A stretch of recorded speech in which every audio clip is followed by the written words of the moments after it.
including U.S. citizens, and demanding to see their papers.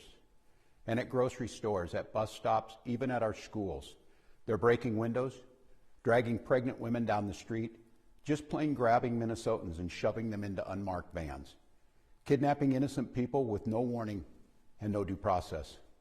Let's be very, very clear. This long ago stopped being a matter of immigration enforcement. Instead, it's a campaign of organized brutality against the people of Minnesota by our own federal government. Last week, that campaign claimed the life of Renee Nicole Good. We've all watched the video. We've all seen what happened. And yet, instead of conducting an impartial investigation so we can hold accountable the officer responsible for Renee's death, the Trump administration is devoting the full power of the federal government to finding an excuse to attack the victim and her family. Just yesterday, 6 federal prosecutors, including the longtime career prosecutor leading the charge to investigate and eliminate fraud in our state's programs, quit their jobs rather than go along with this assault on the United States Constitution. But as bad as it's been, Donald Trump intends for it to get worse. This week, he went online to promise that, quote, "the day of retribution and reckoning is coming." That's a direct threat against the people of this state, who dared to vote against him 3 times and who continue to stand up for freedom with courage and empathy and profound grace. All across Minnesota, people are stepping up to help their neighbors who are being unjustly and unlawfully targeted.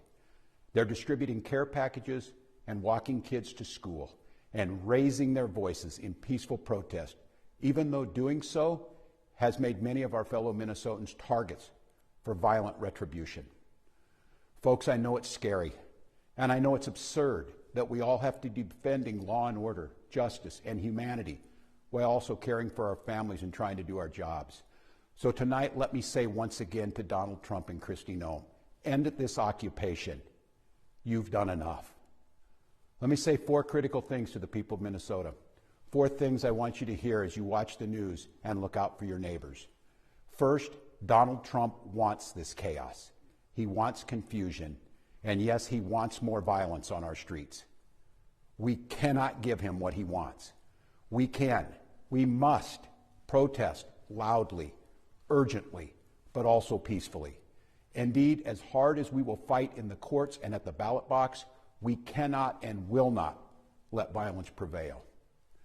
You're angry, I'm angry. Angry is not a strong enough word, but we must remain peaceful. Second, you are not powerless, you are not helpless, and you are certainly not alone. All across Minnesota, people are learning about opportunities, not just to resist, but to help people who are in danger. Thousands upon thousands of our fellow Minnesotans are going to be relying on mutual aid in the days and weeks to come, and they need our support. Tonight, I want to share another way you can help. Witness. Help us establish a record of exactly what's happening in our communities. You have an absolute right to peacefully film ICE agents as they conduct these activities. So carry your phone with you at all times. And if you see these ICE agents in your neighborhood, take out that phone and hit record. Help us create a database of the atrocities against Minnesotans, not just to establish a record for posterity, but to bank evidence for future prosecution. The third thing I want to say to you tonight is we will not have to live like this forever. Accountability is coming at the voting booth and in court. We will reclaim our communities from Donald Trump.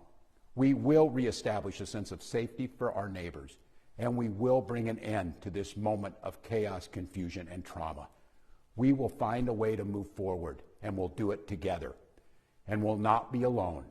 Every day, we are working with business leaders, faith leaders, legal experts, and elected officials from across this country. They've all seen what Donald Trump is trying to do to our state, and they know their states could be next. And that brings me to the 4th thing I want to say tonight, Minnesota, how incredibly proud I am of the way that you've risen to meet this unbearable moment.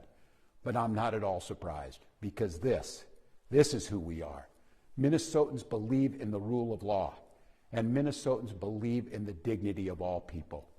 We're a place where there's room for everybody, no matter who you are or who you love or where you came from. A place where we feed our kids, we take care of our neighbors, and we look out for those in the shadows of life. We're an island of decency in a country being driven towards cruelty. We will remain an island of decency, of justice, of community, of peace. And tonight I come before you simply to ask, don't let anyone take that away from us. Thank you, protect each other, and may God bless the people of Minnesota.